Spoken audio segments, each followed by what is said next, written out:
जय माता दी। आप सभी भक्तजनों का एक बार फिर से स्वागत है ज्ञान सभा बाय हैप्पी महाराज के यूट्यूब चैनल पे, जहां हम श्रीमद् भागवत गीता का अध्ययन कर रहे हैं। हम 13 अध्यायों का अध्ययन कर चुके हैं। आज हम 14वें अध्याय का अध्ययन करने जा रहे हैं। श्रीमद् भागवत गीता, भगवान श्री कृष्ण ने कहा, फिर भी ज्ञानों में सर्वश्रेष्ठ ज्ञान मैं तुमको कहता हूँ, जिसको जानने से सारे मुनिजन मोक्ष रूप परम सिद्धि को प्राप्त होते हैं। भगवान श्री कृष्ण अर्जुन से कह रहे हैं कि वो श्रेष्ठ ज्ञान मैं आपको बताने जा रहा हूं, जिससे ज्ञानी ऋषि मुनियों को मोक्ष प्राप्त होता है। वह ज्ञान कौन सा है? इस ज्ञान की सहायता से मेरे स्वरूप को प्राप्त कर लोगे। सृष्टि के समस्त जन्म मरण प्रलय काल सब कारणों को तुम जान जाओगे। भगवान उस ज्ञान की बात कर रहे हैं अर्जुन से।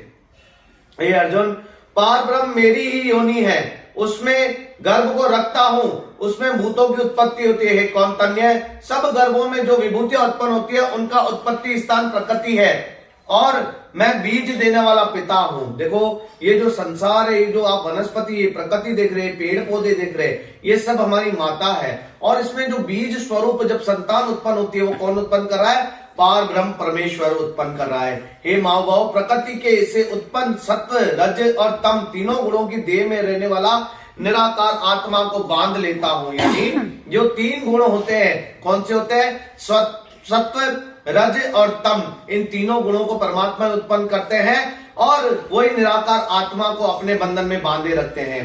और जो प्राणी सुख और ज्ञान के साथ बांधते हैं, एक कौतन्य रोगात्मक रजोगुण से तृष्णा और आसक्ति उत्पन्न होती है, जो प्राणी को कर्म के साथ बांधती है।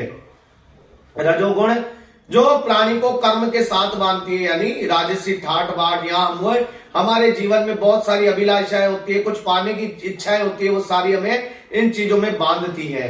तमोगुण उत्पत्ति ज्ञान अज्ञान से है, वह नर्म आलस्य निद्रा से प्राणी को बांधता है। तमोगुण क्या होता है? राक्षसी प्रवृत्ति वाले, जो राक्षसी प्रवृत्ति होते मांस मदिरा का सेवन करते हैं, दूसरों को हानि पहुंचाते हैं, तकलीफ देते हैं, दूसरों की मान मर्यादा का ख्याल नहीं रखते हैं, वो तमोगुण प्रवृत्ति वाले यानी राक्षसी प्रवृत्ति वाले होते हैं। और उनसे अलग आता है, हे अर्जुन, सत्व सुख उत्पन्न करता है, रज कर्म पैदा करता है, सत्व तत्व जो सत्व होता है, जो ऋषि मुनि जो ज्ञानी लोग ज्ञान की बात करते हैं, वह सत्व गुण होता है। रजगुण जो राजा राजसी ठाट बाट की बात करता है, और तमोगुण जो किसी नीच के स्वरूप स्वभाव का होता है, किसी को नुकसान पहुंचाना, पाप करना, वो तमोगुण कहलाता है।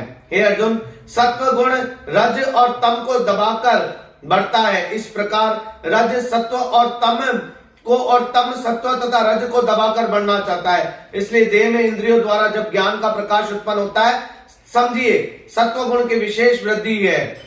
अगर आपके पास ज्ञान आ रहा है तो आप ये बात समझेंगे कि सत्व गुण की विशेष प्रकृति है। हमारे शरीर के अंदर ही सत्व गुण भी है, रज गुण भी है, तम गुण भी है। जो हमें सत्व गुण है वो रज और तम को दबा के और सही रास्ता, सही मार्गदर्शन के बारे में बताते हैं। फिर हम ये जो संसार में मोह माया के चक्कर में, बंधनों में फंस के और लालच में फंस के हम उस कार्य को करने जाते हैं कि हमें अच्छे राजसी ठाट बाट चाहिए, बड़ी गाड़ी मोटरें चाहिए, तो रजगुण तम और सत्व को दबाता है। और तमोगुण क्या करता है? सत्व और रजगुण को दबाकर सात्विक और मान राजसी उन चीजों को दबाकर वो तामसी प्रवृत्ति आगे बढ़ाता है। हे कुंती नंदन, तमोगुण की प्रबलता में अविवेक, अनुगम, प्रमाद और मोह, ये सब प्रकार के होते हैं। जब देह को सत्व गुण के उदय में मृत्यु प्राप्त होती है तो वह ज्ञानियों के प्रकाश में लोप हो जाता है। अगर आप सत्व गुण यानी ज्ञान के साथ मृत्यु को प्राप्त होते हो तो आप ज्ञानियों को लोक में जाते हो। जो राजसी ठाट बाट की लालच में मृत्यु को प्राप्त होते हैं तो वो भी उससे 84 के चक्कर में फंस जाते हैं। और जो तम गुण वाले यानी पाप नरदाम करने वाले हैं, फिर वो नरक की यातनाएं भोगते हैं। सत्व से ज्ञान उत्पन्न होता है, रज से लोभ तथा तम से प्रमाद मोह और ज्ञान की उत्पत्ति होती है। सात्विक पुरुष को उत्तम, राजस को मध्यम और अधम तामसी लोगों की नीच गति को प्राप्त होते हैं। जैसे मैंने अभी आपको समझाया कि सत्व गुण से ही आपको इस लोक और परलोक को सुधारने का ज्ञान प्राप्त होता है।